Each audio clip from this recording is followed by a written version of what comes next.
पड़ोस में ससुराल। आज मेरे मायके से बड़ी मजेदार खुशबू आ रही है। लगता है भाभी या मम्मी कुछ बढ़िया बना रही हैं। चलो जाकर देखती हूँ और लगे हाथ खाकर भी आ जाऊंगी।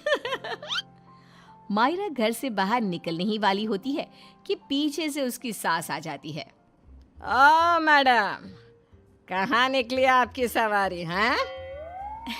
माँ जी, दरअसल वो ना आज मायके में भाभी को थोड़ा सा पेट दर्द हो गया है। बस वही तो एक अच्छी ननद होने का फर्ज निभाते हुए उनका हाल चाल पूछने जा रही हूँ मैं। कोई जरूरत नहीं है। रोज तेरे मायके में किसी न किसी की तबीयत खराब हो ही जाती है और रोज तू फुदक के चली जाती है। हमारी ही अकल पर पत्थर पड़े थे जो पड़ोस की लड़की को ही बहू बना लिया। अब आपका मायका 100 किलोमीटर दूर है, उसमें मेरा क्या कसूर? आपका खाना बना दिया है, आटा भी गूंद दिया है, गर्मा गर्म फुल्की बनाकर खा लेना ना आप। ये है मयूरा, जिसका मायका और ससुराल दोनों भी आस पड़ोस में 2 मिनट की दूरी पर है, जिसका पूरा पूरा फायदा उठाते हुए मयूरा हर दिन मायके के चक्कर लगाती रहती है। हेलो मम्मी, हाय भाभी, क्या बात है? आज तो बड़े ही शाही और लजीज पकवान बने जा रहे हैं। कोई दावत शावत है क्या आज हमारे घर पर? खुशबू आई नहीं कि चली आ गई महारानी चींटियों की तरह सूंघती हुई। अरे बेटा, तेरे भाई का प्रमोशन हो गया है, इसी खुशी में उसके मनपसंद पकवान बना रहे हैं। बस आ जाती तू भी, दामाद जी और समधी समदन जी को भी न्योता दे दे। पर मम्मी जी, हमें थोड़ी ना पता था कि ये सब आएंगे। मैंने तो वैसे भी खाना कम ही बनाया है। क्या भाभी, अब आपको ये तो पता है कि मेरा ससुराल पड़ोस में ही है, और आपको तो मैंने कह कर रखा है ना कि मेरे 2 एक्स्ट्रा फुलके सेक कर रख दिया करो। मुझे मम्मी के हाथ की बनी सब्जियां कितनी पसंद है। आई बड़ी महारानी। ऐसे ही मयूरा आधा दिन अपने ससुराल में और आधा दिन अपने मायके में गुजारती रहती। एक दिन सुबह नाश्ते के दौरान मयूरा के ससुर धनराज और पति श्लोक, अरे मयूरा, ये क्या? ये पराठा तो आधा कच्चा है और मेरा पराठा तो कुछ ज्यादा ही एक्स्ट्रा पक गया, जो जल गया है। कोयले से भी काला हो गया। ये तो होगा भी क्यों नहीं। ये करम जली सुबह सारा काम ऐसे ही फटाफट गड़बड़ी में जैसे तैसे निपटाकर अपने मायके भाग जाती है। इससे क्या फर्क पड़ता है? सास को अगर चक्कर आ गए दिन दहाड़े, तब कौन आएगा बचाने? ओ कम ऑन माँ जी, चक्कर, और वो भी आपको? दिन भर आप हर आधे घंटे में कुछ न कुछ खाती रहती हो और फिर भी मुझे ताने कस रही हो। Very bad. तो तू कौन सी गुड है, हैं? आई बड़ी। वहाँ मायके के घर में वंदना अपने पति यानी मयूरा के भाई गोपाल से कहती है, गोपाल, तुम ना तुम्हारी प्यारी बहन को समझा कर रखो। अरे तीज त्योहार, रक्षाबंधन, दीपावली, इन सब पे अपने मायके आए तो ठीक लगता है, लेकिन ये मैडम, ये तो रोज ही चली आती है मुंह उठाए। अरे सोचिए मम्मी जी, अगर मैं भी रोज इस तरह अपने मायके जाऊं तो आपको ये सही लगेगा? नहीं ना? फिर वंदना सही कह रही है मम्मी, जरा इस बात पर गौर फरमाइए। हाँ बेटा, मुझे पता है। उस दिन तो गली की औरतें भी सब्जी वाले के यहाँ गप्पे लड़ाती हुए बातें बना रही थी कि मयूरा तो दिन भर सिर्फ अपने मायके में ही रहती है। आज उसे आने दो, मीठे बोल से ही समझाऊंगी, समझ जाएगी वो। फिर जब मयूरा मायके आती है तो, मम्मी, आपको तो कोई दिक्कत नहीं है ना मेरे इस तरह आपसे मिलने यहाँ आने से? ये देख सरोज का मन ममता के मुंह में आ जाता है। ना बेटी ना, तू ऐसा क्यों सोच रही है और तेरी आंखें नम क्यों है? तू क्यों रो रही है बेटा? समदन जी ने कुछ कहा है क्या? उफ़ो, ये मम्मी जी भी ना, उन्होंने एक आंसू गिराया नहीं कि पिघल गई। नहीं मम्मी, किसी ने कुछ नहीं कहा, बस आज आपकी बहुत याद आ गई। रोज आपसे मिलती ही हूँ, लेकिन आज पता नहीं क्या हुआ। और इसी के साथ सरोज अपनी बेटी को कुछ नहीं बोल पाती और अब मयूरा का मायके में आना जाना इतना बढ़ जाता है कि वो मायके के फैसलों में भी दखल अंदाजी देने लगती है। तभी वहां पर बरखा आती है। अगर इतना ही परेशान हो तो उसे घर के अंदर आने ही क्यों देते हो? वो एक पाँव अपने मायके की नाव में रखती है और एक पाँव अपने ससुराल की नाव में। अगर एक नाव हटा दे तो ना चाहते हुए भी उसे दोनों पैर एक ही नाव में रखने होंगे ना। हाँ काकी, एकदम बराबर बात कर रही हैं आप। लेकिन समधन जी, आप अपनी बेटी के मुंह पे दरवाजा लगा पाती क्या? देखिए, मुझे वो सब नहीं पता। अब उसका पूरा संसार उसके ससुराल में बस चुका है। उसे वहां ध्यान देना चाहिए, ना कि इधर मायके में। और इसलिए आप ही हो, उसे यहाँ आने पर आप ही को रोक टोक लगानी होगी। बस यही कहने आई थी। नमस्ते। अगले दिन ससुराल में बरखा की तबीयत खराब हो जाती है और मयूरा उसे बिस्तर पर ऐसे ही छोड़कर मायके भागती है। चली गई मायके, अपनी बीमार सास को बिस्तर पर छोड़कर, निकम्मी कहीं की। रात में जब धनराज और श्लोक दफ्तर से घर लौटते हैं, तब वो देखते हैं कि मयूरा घर पर नहीं है और बरखा अपने कमरे में बुखार से तप रही है। और तो और घर में कुछ खाना तक नहीं बनाया है। आज तो हद ही कर दी मयूरा बहू ने। अरे काम काज का नहीं, लेकिन कम से कम अपनी सास की तबीयत का तो लिहाज रख लिया होता। कोई फिक्र, कोई चिंता नहीं। आप ही ने तो चुनी थी ना ये बहू। कुछ देर बाद मयूरा अपने ससुराल वापस आती है। मयूरा, घड़ी देखी तुमने? हाँ, घड़ी में 2 सुइयां एक साथ कितनी प्यारी लगती है ना। बिल्कुल आपकी और मेरी जोड़ी की तरह। मैं मजाक के मूड में बिल्कुल नहीं हूं मयूरा। तुम्हारा ये मायके से ससुराल, ससुराल से मायके घूमने का तमाशा बहुत हो गया। ये सब कब खत्म होगा? तुम्हें अंदाजा भी है, माँ अंदर 103 बुखार से तप रही है और तुम सुबह से अपने मायके में हो।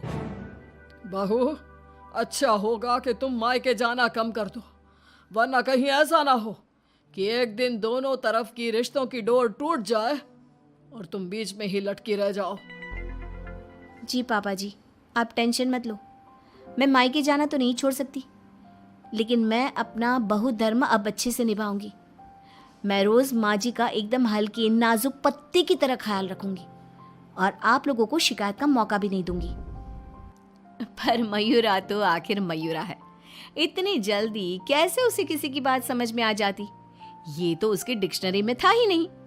पहले वो बिना कोई काम किए मायके चली जाती थी और अब कभी कुकर को गैस पर रखकर तो कभी कपड़ों को आधे में धोता छोड़कर मायके चली जाती। उसकी इन हरकतों से ससुराल और मायके वालों को तो पहले से ही परेशानी थी। अब तो आस-पास की औरतों के लिए भी मयूरा अच्छी खासी शाम की चाय की गॉसिप बन गई थी। अरे वो सरोज बहन की बिटिया मयूरा कभी इस डाली तो कभी उस डाली फुदकती रहती है। मुझे तो दिन भर अपनी खिड़की से उसका ये सर्कस देखने में बहुत मजा आता है। अरे मैंने तो सुना है उसकी भाभी वंदना अपनी ननद को एक आंख पसंद नहीं करती। दरअसल मेरी बहू काजल और वंदना ना सहेलियां हैं, इसीलिए पता चला। पर मानना पड़ेगा सरोज को, बहुत अच्छे गुण दिए हैं उसने अपनी बेटी को। तभी वहां से गुजर रही सरोज सभी औरतों की बातों को कान लगाकर सुन लेती है और रुककर उन्हें चिल्लाते हुए कहती है, क्यों रे कलम हुईओ, तुम लोगों को क्या अपनी घर गृहस्थी नहीं है जो रोज शाम को हमारी गृहस्थी की चर्चा लेकर बैठ जाती हो? हैं? बेवकूफ औरतें, पहले खुद के घर में ठीक से देख लो, फिर दूसरे के घरों में झांको।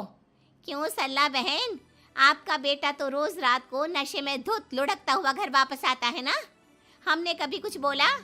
और जानकी बहन, आपकी बेटी का इस महीने का 5वां बॉयफ्रेंड उसे रोज गली के कोने पर छोड़ने आता है, लेकिन हमने तो कोई बात नहीं बनाई। इतना बोलकर सरोज वहां से चली जाती है, लेकिन अब पानी सर के ऊपर जा चुका था और थक हार कर परेशान होकर दोनों परिवार वाले आपस में एक साथ मिलकर मयूरा के बारे में बात करते हैं। श्लोक, हमने बहुत बार कोशिश की कि हम मयूरा को रोके मायके आने से, लेकिन वो इतनी ढीठ है कि हमारी बातों को कान के पीछे ही डाले जा रही है। अब पता नहीं वो ये सब जानबूझकर कर रही है या फिर सच में। समधन जी, समधी जी, अब जो भी हल निकालना है आप ही निकाल सकते हैं। दामाद जी कुछ तो कीजिए। कुछ तो आपको करना चाहिए था सरोज जी। अरे बरखा, जैसे हम बहू को रस्सी से बांध कर नहीं रख सकते, वैसे ही एक माँ होने के नाते सरोज जी भी मयूरा को मायके में प्रवेश करने से नहीं रोक सकती। अरे उसने पूरा बचपन बिताया है वहां पर। लेकिन अब नहीं, अब तो इस सब का एक ही रास्ता है। जो काम मैंने 1 साल पहले नहीं किया था वो मैं अब करूंगा। ऐसा क्या कर लेगा तू बेटा? मुझे कंपनी की तरफ से चिरौलीपुरा में ट्रांसफर लेटर दिया गया था, वो भी दुगनी सैलरी के बेसिस पर। लेकिन 1 साल पहले आई इस ऑफर को मैंने मयूरा की खुशियों के लिए ठुकरा दिया था, क्योंकि अगर हम यहाँ से कहीं और जाकर शिफ्ट हो गए तो वो अपने मायके को मिस करेगी। तभी शादी भी नहीं थी, और अब ऐसा कुछ भी नहीं है। तो तुम ये कहना चाह रहे हो कि तुम सब यानी मयूरा के ससुराल वाले अब उसके मायके से दूर चले जाएंगे? जी हाँ, मैं इस ऑफर को अभी भी एक्सेप्ट कर सकता हूँ और फिर हम सब यहाँ से चले जाएंगे। अब हम और कर भी क्या सकते हैं? अगर मयूरा को अपने मायके जाने से रोकना है तो बेहतर यही होगा कि उसके पड़ोस के ससुराल को दूर ले जाए और उसके ससुराल वाले ही अलग जाकर रहे, जिससे वो रोज अपने मायके नहीं जा पाएगी।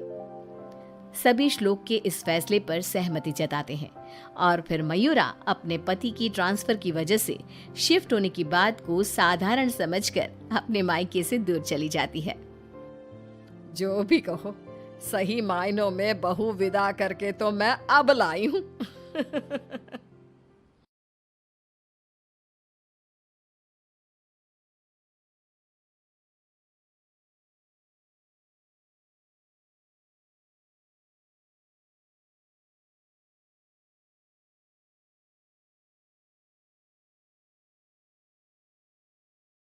वही गए वो जमाने जब लड़की को घरवाले साड़ी पहनाना सिखाकर ससुराल भेजा करते थे। अब तो अरे क्या सारा दिन ये सड़ा सा पैजामा पहनकर घुमा करती है? अरे कभी चुन्नी वाला सूट भी पहना कर। चुन्नी वाला सूट, उसमें कौन सा बड़ा काम है? ये लो। राधा अंदर जाती है, पजामे के ऊपर ही कुर्ता और दुपट्टा डाल आती है। हैप्पी सासू माँ, अब तो पैजामे से कोई दिक्कत नहीं है ना? सास राधा को देखती है। हाँ, कोई दिक्कत तो नहीं, लेकिन बहू तो बहू की तरह ही अच्छी लगती है ना। अरे बिंदी लिपस्टिक लगाया कर। अगले दिन राधा पजामे के ऊपर ऊंची सी साड़ी पहनकर तैयार होकर आती है। ससु माँ, चाय ले लीजिए। अरे राधा, ये क्या झोकर बनी हुई है? अरे साड़ी के नीचे से पजामा दिख रहा है। अरे तो कोई बात नहीं है ना ससु माँ, आप ही को तो बहू ऐसी चाहिए थी ना, बहू जैसी। अब मैं क्या करती? तभी वहां श्याम आ जाता है। अरे राधा, माँ के कहने का मतलब है कि साड़ी मतलब सिर्फ साड़ी। आप भी ना पागल हो गए हैं क्या? सिर्फ साड़ी तो सत्यम शिवम सुंदरम की जिन्नत अमान ने पहनी थी। अरे लोग देखते तो थे जी भर भर के, लेकिन आंखें बंद करके। कैसी बातें कर रहे हैं आप? अरे मोहल्ले वाले क्या कहेंगे ना? अरे बस बस श्याम, तू चुप हो जा। ये औरतों के बीच में मत बोला कर। वैसे भी तेरी बीवी को पढ़ाई लिखाई के सिवा आता क्या है? कल को सिर्फ साड़ी पहनकर निकल आई ना बाबा ना, हंगामा हो जाएगा। अरे बहू, वो कहना ये चाह रहा था कि नीचे ये तू जो पजामा सजा लेती है ना, वो नहीं पहनना है ना? राधा सास की बात सुनकर परेशान सी हो जाती है। वो समझ नहीं पाती कि उसे क्या करना है। मैं कैसे इन लोगों को समझाऊं कि मैंने बचपन से ही सिर्फ पैजामे ही पहने। मेरी शादी के दिन भी लहंगे के नीचे पजामा ही तो था। अरे किसी को पजामे से क्या दिक्कत हो सकती है? क्या करूं मैं? राधा रोने लगती है, जिसे उसका पति देख लेता है। अरे अरे मेरी प्यारी राधा, रो क्यों रही हो? अच्छा चलो, शाम को तुम्हें घुमाने लेकर चलता हूँ, और इतना ही नहीं, मैं तुम्हें शॉपिंग भी करवाऊंगा। राधा ये सुनकर खुश हो जाती है। ओह, आइसक्रीम के साथ शॉपिंग! वाह, मैं भी लिस्ट बना लेती हूँ कि क्या क्या लेना है मुझे। बस फिर क्या था, राधा बैठ जाती है लिस्ट बनाने। माँ देख, तेरी सारी समस्या का मैंने समाधान कर दिया। अरे ऐसा क्या कर दिया? पजामे वाली को छोड़ दिया क्या तूने? अरे कैसी बात कर रही हो माँ? पजामे वाली नहीं, राधा नाम है उसका। तभी डोरबेल बजती है और पड़ोस की चाची घर आती है। उनके हाथ में एक पजामा होता है। मैंने सोचा कि ये कपड़ा सड़क पर गिरा था, किसी ने सुखाने डाला होगा। अब ना ये पेटीकोट जैसा था ना ही पतलून जैसा, तभी मैं समझ गई ये राधा बहू का पजामा होगा। तो पहनती है ना ये। अरे चाहे पार्टी वेयर हो या फिर घर का कपड़ा, तुम्हारे बेटे की शादी के एल्बम देख रही थी, बहू ने तो लहंगे के नीचे भी पजामा पहना था। ठीक है चाची, दे दिया ना पजामा। अब पजामा पुराण मत सुनाओ, चली जाओ। चाचा जी के खांसने की आवाज आ रही है, जाकर पानी दे आओ उन्हें। अरे हाँ हाँ, जोरू का गुलाम जा रही हूँ मैं। चाची के जाने के बाद अरे अड़ोस पड़ोस वालों को बोलकर क्या फायदा होगा बेटा, अब तो घर मशहूर हो जाना ही है पजामे वाली बहू के नाम से। तभी वहां ससुर आ जाते हैं। अरे वो पीछे वाले घर के शर्मा जी ने तो घर के पोस्टल एड्रेस में यही लिखना शुरू कर दिया है, पजामे वाली बहू के घर के पीछे गली नंबर 7। अरे बस बस, आ गए तुम। दुकान आज जल्दी बंद कर दी। अरे क्या करूं, ये टाइट पैंट पहनकर बैठा नहीं जाता दुकान में। ज्यादा देर हुई तो थोड़ी देर पीठ सीधी करने घर चला आया। वैसे आज माँ बेटा साथ में क्या बातें कर रहे हैं? हाँ, अरे हाँ, बातों से याद आया, बोल रहा है कि पजामे वाली प्रॉब्लम का सलूशन ढूंढ लाया है। जरा बता दो बेटा, क्या समाधान निकाला है? वो मैं ना माँ आज राधा को शॉपिंग के लिए ले जा रहा हूँ। अरे बेटा, क्या बात है, कितनी अच्छी बात है। हाँ माँ, इतना ही नहीं, वो तो पूरी लिस्ट तैयार कर रही है कि वो क्या क्या खरीदेगी। जब इतना खरीदेगी तो कुछ अलग तो पहनेगी ही ना। उधर राधा बाजार जाने के लिए पजामा टी शर्ट पहनकर तैयार हो जाती है। चलिए जी, मुझे काफी सामान लेना है। पति श्याम उसे बाजार ले जाता है, जहां राधा एक नहीं दो नहीं बल्कि 12 पजामे खरीदती है, वो भी अलग अलग रंगों के। और वो सारे पजामे लेकर घर आ जाती है। अरे आ गई बहू रानी, क्या लेकर आई हो? पिताजी ये देखिए, आपके लिए ये पजामा लेकर आई हूँ, प्योर खादी का है। पैंट लुक में इसे आप दुकान में भी पहनकर जा सकते हैं। और खुद कह लिए ये 12 पजामे, हर रंग हर प्रिंट के। राधा अपने कमरे में चली जाती है, लेकिन सास सर पर हाथ रखकर बैठ जाती है। हाय रे फूटी किस्मत, भाग्य में साफ सुथरी सजी धजी बहू दिखना लिखाई नहीं है तो क्या किया जा सकता है। अरे बाजार गई भी तो क्या लेकर आई, ये सड़े पैजामे। राधा इस बार फिर सास का रोना सुन लेती है। मैं क्या करूं भगवान, साड़ी में डर लगता है कि कहीं फंस कर गिर न जाऊं। माँ जी को पजामे से नफरत है, लेकिन एक अच्छी बहू होने के नाते मैं अपना पहनावा माँ जी के लिए जरूर बदलने की कोशिश करूंगी। हाँ भगवान जी। अगले दिन राधा बिना पजामे वाली साड़ी पहनकर सास के पास खड़ी हो जाती है। हाय रे, सूरज आज कहाँ से निकला है? अरे राधा बहू ने साड़ी पहनी है, वो भी पजामे के बिना। अरे वाह वाह बहू, तू तो राजकुमारी लग रही है। अरे लेकिन एक जगह खड़ी क्यों है? वो माँ जी, इसलिए कि मैं गिर सकती हूँ। अरे हाँ जी, हमने तो 4 तल्ले के मकान को एक कर रखा था, ऊपर नीचे सारा घर संभाला था, वो भी साड़ी में। अरे कैसे गिरेगी तू, मैं भी तो देखती हूँ। जा छत से कपड़े लेकर आ। ना माँ जी, मुझसे नहीं होगा, मैं गिर जाऊंगी साड़ी में फंसकर। लेकिन सास नहीं मानती और राधा को साड़ी पहनकर छत पर जाना पड़ता है। लेकिन जैसे ही वो सारे सूखे कपड़े लेकर उतर रही होती है तो सीढ़ियों से गिर जाती है। फिर क्या? ओह, इनको काफी गहरी चोट आई है। लगता नहीं कि नहीं नहीं डॉक्टर साहब, ऐसा मत बोलिए। अरे सारी गलती मेरी है डॉक्टर साहब, मेरी बहू को बचा लीजिए। अरे हाँ, वो बच जाएंगी, लेकिन चोट भरने में देर लगेगी। धीरे धीरे राधा ठीक हो जाती है और एक दिन जब पहली बार वो ठीक होकर कमरे से बाहर निकलती है तो देखती है कि सास ससुर पति सब पैजामे पहनकर खड़े होते हैं। देखा बहू, कैसा लग रहा है ये पैजामा?